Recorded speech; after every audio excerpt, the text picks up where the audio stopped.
Well, some new challenges today for former Senator Chuck Hagel as the Senate gets ready to vote on this man as our next defense secretary. During last month's confirmation hearing, the former senator promised to turn over all documents related to his views on Iran and Israel. Well, that's been a controversial issue in this process. But he and the White House have since decided to hold back on releasing at least 2 controversial speeches.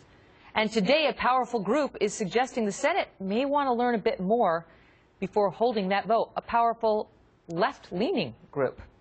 Joining me now, Brooke Goldstein. She's an attorney and the director of the Lawfare Project. So, B'nai B'rith, which is one of the more powerful Jewish groups, a humanitarian group that speaks out on Jewish and Israeli issues, has written a scathing piece saying, look, we remain concerned. He didn't assuage our reservations on how he's going to approach various topics, including Iran and Israel. Carefully review this man's record.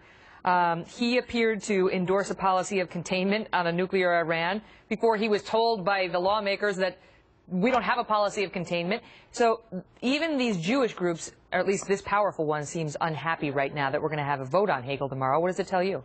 Well, look, what it tells me is that the Jewish groups have now stepped up, and the bottom line is they're just repeating the same concerns that have been repeated over and over again by a wide variety of groups. And the fact of the matter is that there are shared implications for U.S. and Israeli national security, but all Americans should be concerned. When you have a nominee for Secretary of Defense, someone who will be in charge, if he is confirmed, of yours and I's national security, who thinks Tehran has a legitimate government in place, whose own positions on Iranian sanctions basically are opposite to what Obama's positions were when he was a senator. This is something that everybody should be concerned with.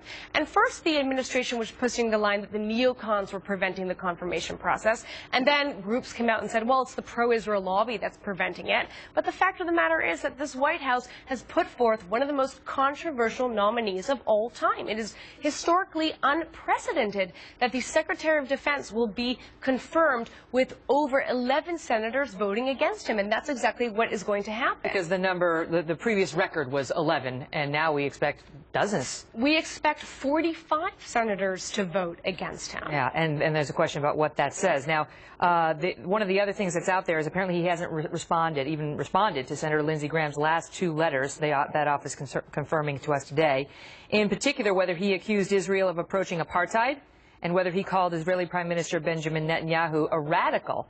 Why not respond to these questions? Why not turn over the speeches? Why not be an open book, as he expressly said he would? He said everything's out there that we can find. We're going to make every effort to get it and provide it. And yet it does not appear that that's, in fact, what they've decided to do. And this coming from the self-proclaimed most transparent administration in U.S. history. And Hagel, during the confirmation hearings, expressly promised that he was going to turn over information on who was funding him, who was funding his organizations. He was going to turn over the content of those speeches. But they backtracked on those promises. So it's absolutely legitimate to question not just pro-Israel groups, but all Americans should question what exactly Hagel stands for. And in fact, they're going to say the more he gives them, the more likely they are to just try to shoot him over minor issues. That, the more rope you give a guy, the more likely he is to hang himself. He's giving himself the rope. I mean, this is Hagel saying politically, this doesn't make sense for me. I can get through if I don't turn this stuff over, and if I give this stuff to them, even if it's neutral or even minorly controversial, they're going to club me over the head with it. But look at his record. He doesn't have to turn over additional information to be a very questionable choice for Secretary of Defense. Hagel refused to sign a letter that asked the EU to declare Hezbollah a designated terrorist group. Now, he had an excuse. He doesn't want to dictate foreign policy. But the fact of the matter is that it's members of Congress who enact the legislation determining that it is illegal to provide material support for terrorist groups like Hezbollah, like Hamas. And it is Hagel who said that we need not to go at this alone, that we need cross-border support to defeat Hamas. And it is extremely troubling that the so-called perhaps future Secretary of Defense refuses to work across the pond to ensure the safety of Americans. At a time when we are, remember the Netanyahu speech before the UN showing the bomb and the red and the tipping point. At a time when we have Israel making very real warnings about Iran getting nukes and what Israel would do in response, this is the guy who's going to be heading up the Pentagon. And obviously Israel is going to want our help if they find themselves in a conflict, an armed conflict with Iran.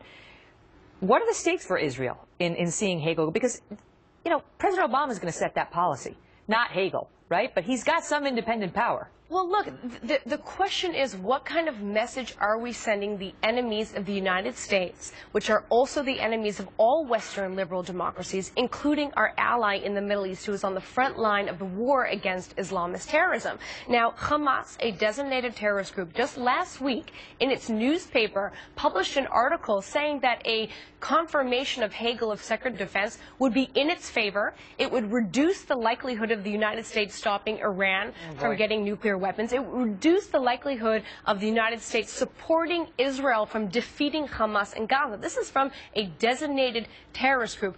And beyond that, is he going to be an effective leader? Does he have the credibility to reach across the aisle and do what he says he's going to do with the Republicans, for example? I'm sure he would have rather not had the help from Hamas. Brooke Goldstein, thanks so much for your perspective. Thanks for having me. Thanks for being here.